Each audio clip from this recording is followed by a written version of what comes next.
இலவசங்களுக்கு பின்னால் இருக்கும் தந்திரங்கள் தெரியுமா? இரவின் நிலவொளியில் ஆடுகள் நிறைந்த பண்ணை. ஓநாய் ஒன்று உள்ளே இருக்கும் ஆடுகளை வேட்டையாட திட்டமிட்டது. ஆனால் பண்ணையின் வாசலில் கூர்மையான கண்களுடன் காவல் நாய். நேரடியாக நாயிடம் மோத முடியாது. எனவே அது தந்திரமாக தன் வசம் இருந்த ஒரு இறைச்சி துண்டை நாயிடம் வீசியது. நண்பா, இரவு முழுவதும் கண் விழித்திருக்கிறாய், இதோ இதை சாப்பிட்டு ஓய்விடு. நீ அமைதியாக இருந்தாலே போதும், நாம் இருவருமே லாபம் அடையலாம் என்றது. அந்த இறைச்சியின் மனம் நாய் ஒரு கணம் தடுமாறியது. ஒரு நொடிதான், எப்போதும் இல்லாத அளவுக்கு உரக்க குறைத்தது.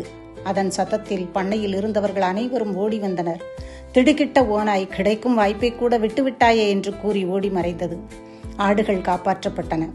ஆனால் நாயோ எளிதாக கிடைக்கிற பொருளுக்கு பின்னால் ஒரு பெரிய ஆபத்து இருக்கும் என்றது. ஆம் நண்பர்களே, இலவசங்கள் எப்போதும் மகிழ்ச்சி தருகின்றன. ஆனால் அவை நம் உரிமைகளை பறித்து வளர்ச்சிகளை தடுத்து விடுகின்றன என்பதை நாம் உணர வேண்டும். இந்த பதிவு பிடித்திருந்தால் லைக் கொடுத்து ஷேர் பண்ணுங்க, சப்ஸ்கிரைப் பண்ணுங்க. வாழ்க வளத்துடன்.